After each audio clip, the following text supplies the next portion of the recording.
Hi everybody, this is my second video in one day. I don't know if I'm breaking any rules about that. Are we allowed to make more than one video in one day, or are you supposed to wait for the next day to make another one? Well, anyway, this is my second one, and the reason why I'm making it is because I am bored. If you watch video number one, you know that I've been sick for 3 days. I've run out of things to watch on TV. I've run out of DVDs to watch.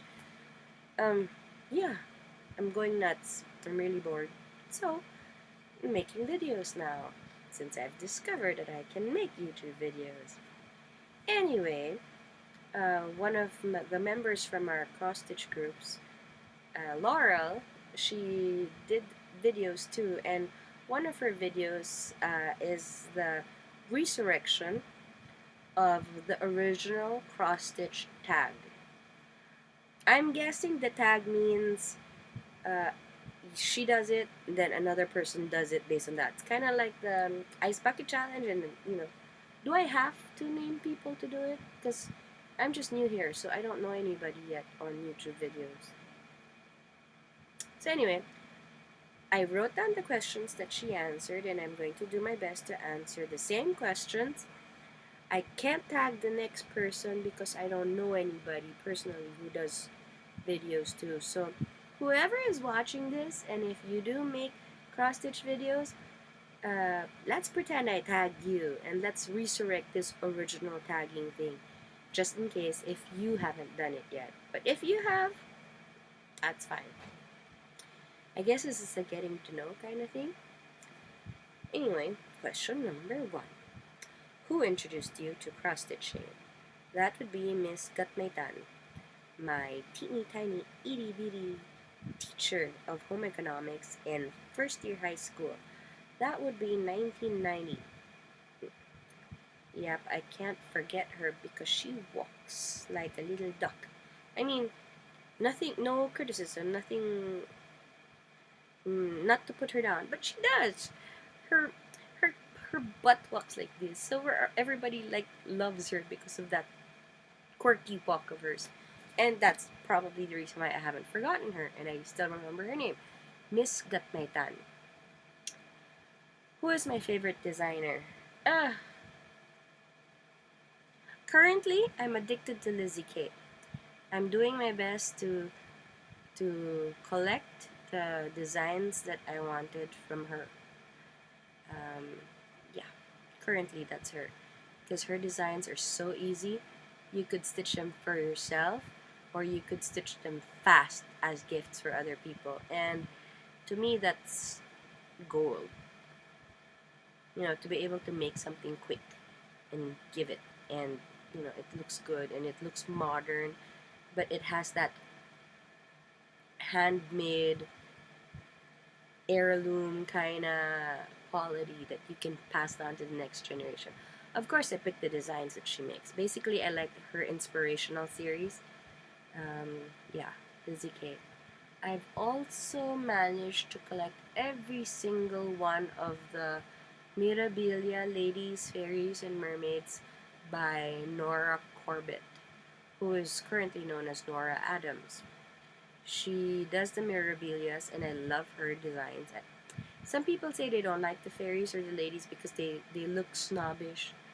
But come on, just ignore their faces. Look at their dresses. They're so pretty, and all the bling and all the beads and all the metallic threads, and the way that she shades the fabric so they look like they're flowing. Of course, I'm talking about the Mirabilia series. The Nora Corbett pixies, they're cute. I love them, but of course, everybody has their own tastes.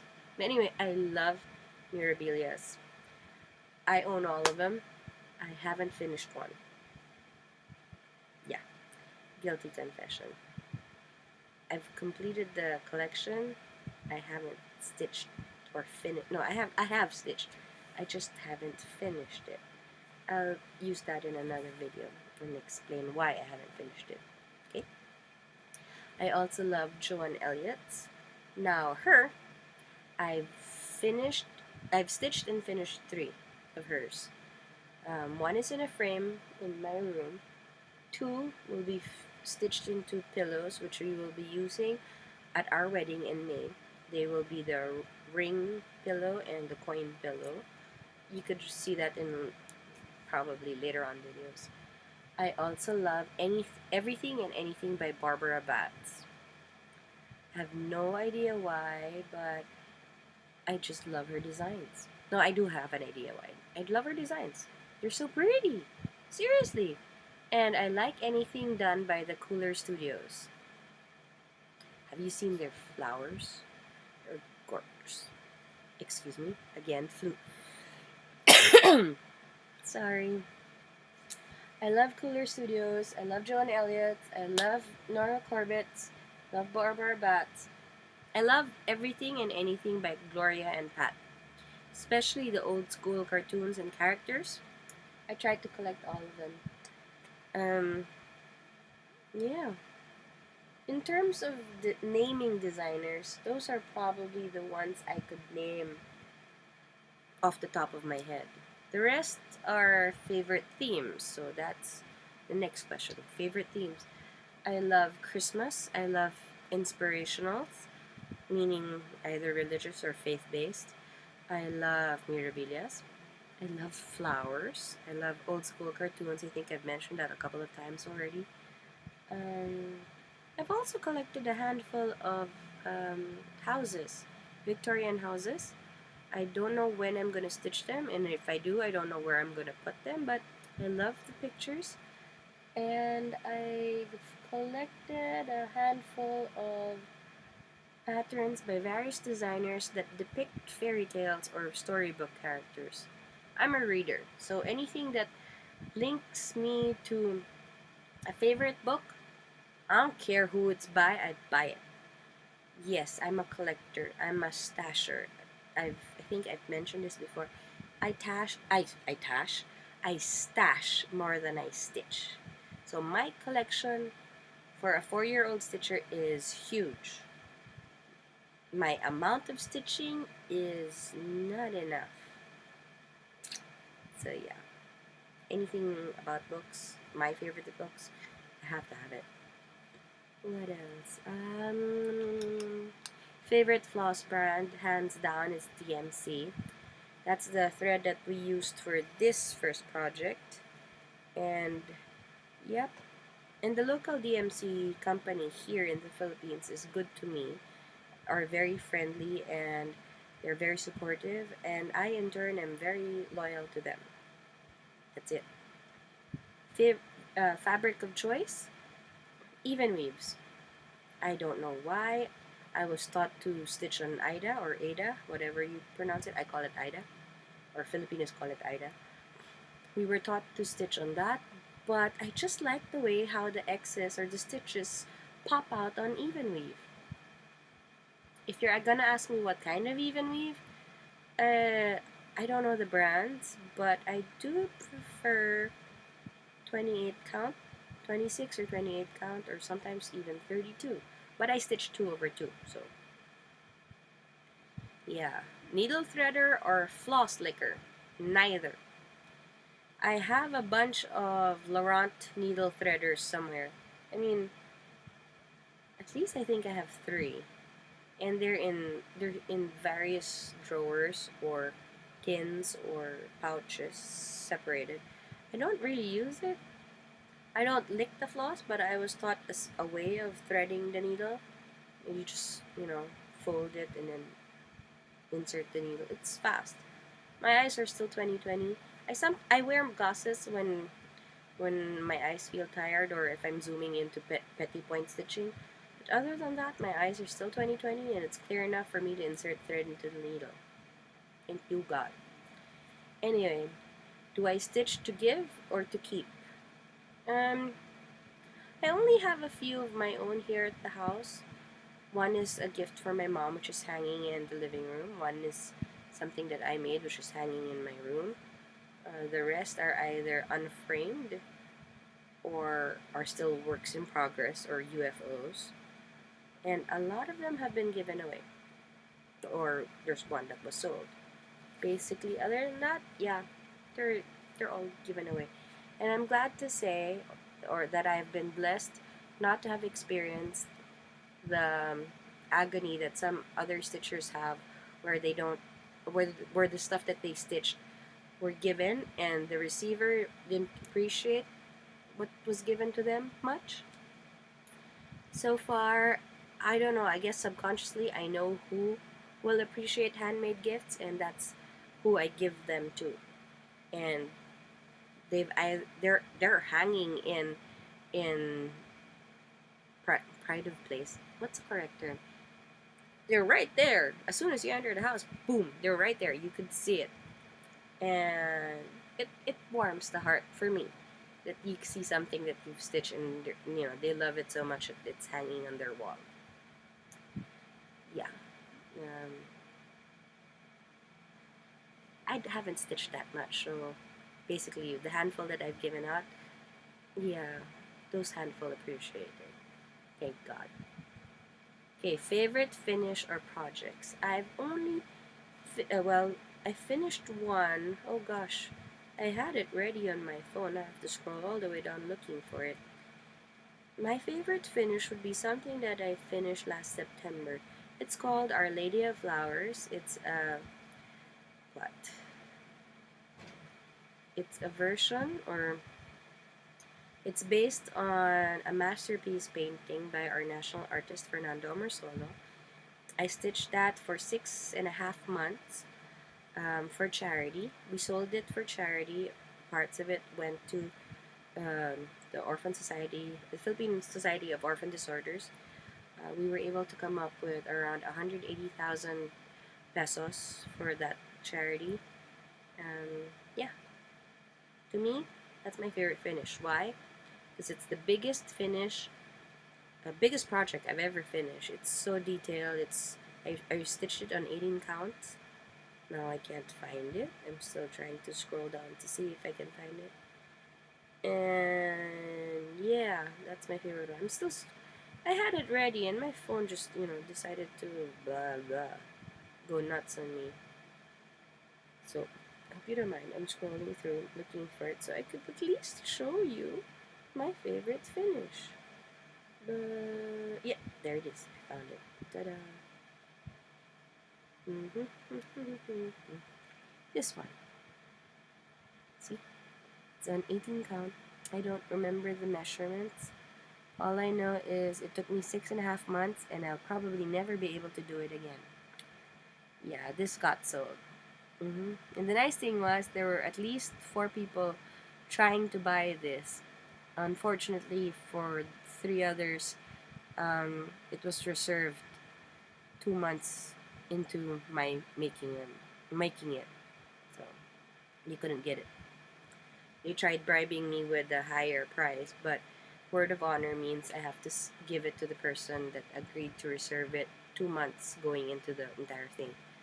Okay, my least favorite experience. I will answer question number 11 and 12 together. What do you love or hate about cross stitch? Which will probably include the least favorite experience. What do I love about it? Well, it's a creative process. You create beauty and art using thread and needle and fabric. Something so blank, suddenly after you work on it, has this picture that will probably last you more than your lifetime, and you can hand it down from generation to generation. For me, that's the most awesome thing ever. I keep thinking of the castles in England. When I was there, when I was younger, I checked out tapestries, and every chair, every pillow, every bed, it was embroidered. Curtains were embroidered. And they last. I mean, the people who made that have been dead for hundreds of years, and their work gets passed on, which is probably why everything that I stitch, I try to make it as timeless as possible. I collect cute cartoons, but I've yet to really stitch one, except for the one that we're using at our wedding. I try to avoid the cutesy ones because I know I don't stitch fast enough that I could stitch any. I could just pick a design. Oh, I'll just work on this. Everything that I stitch has to have this timeless quality that I know someday, if I'm blessed enough, my children or my great grandchildren would love to have. I don't think my great-grandchildren would appreciate Tweety Bird or Tasmanian Devil. You know what I mean? I just want to make heirlooms. If I'm going to make use of my time, I want to make use of my time wisely in stitching. So I pick out my designs well. But then that's just me. Now, what do I hate about cross stitching? um, my least favorite experience or what I hate about cross stitching? Okay, I have to give a brief background before I answer that. I help manage I cross stitch, and I'm not ashamed. We have around 9,000 plus, almost 10,000 members in it. And I used to also manage a local cross stitch group in the Philippines. What I don't like about cross stitching is the politics. I think I've mentioned this before. Yeah, I don't want to give too much details, but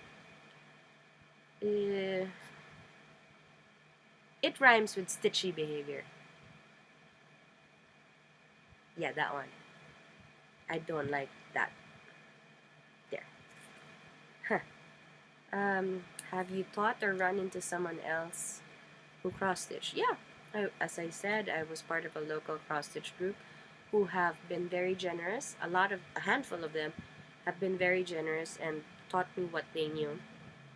They've tutored me basically into improving the craft, and I will always remember them for that, for teaching me or passing on their knowledge to me.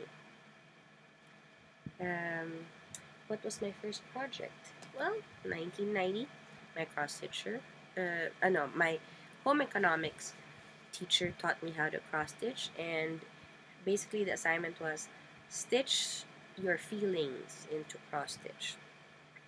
So you could stitch an emotion, an act of emotion, or a feeling. I have no idea why I picked I have no idea why I picked these colors. These are not my favorite colors. I don't know where I got the pattern from or why I put buttons on it, but basically this is my first project. Yep, it's a pouch. It says smile in blue with weird colors, and I have no idea why I put buttons on it. But I passed. I definitely passed, but this is it, and it survived. And I actually use it to put my little finishes, my other little finishes. So even though it's not in the tag game, so if this is my first project, my second project would be a ballerina, which never got finished, and I no longer have it. 5 years ago, 6 years ago, 2009 or 8, Manila, or my town, Marikina, went underwater, meaning we experienced flash flood and water rose up above my head, which basically swamped my house. I had to swim across the street to safety. I could just swim back and forth, saving my pets and my parents, going back and forth, and my neighbor. So anyway, that got destroyed. I don't have it anymore. This I have because this got saved and washed, and I kept it. And then, anyway, after this, it was the ballerina. After the ballerina, when I was teaching, yes, I was a teacher, I wanted to stitch ornaments for my students. I managed to make half a dozen of these, and they're all in metallic thread. Yep, I had no idea that metallic thread was that hard, but I persevered. Of course, this is what the back looks like. Horrible. Okay. Yeah, I made 6 of these. Never got to turn them into ornaments, but they're here, so someday I'm going to turn them into ornaments for my Christmas tree. And after that, it was a Mirabilia which never got finished, which you'll see in another video at another time, not now. Basically, that's it. Yeah. So, just in case you have not done this kind of stitching tag before, if you're watching me now and you haven't done it yet, or you've been taking videos but never done this kind of tag yet, tag! You're it! I may not be able to say your name to tag you, but if you're watching this, Yeah, that means you're tag, you're it. Passing it on. Thank you, Laurel, for the tag, and have a nice day, everybody. I'm not gonna make a weird face now.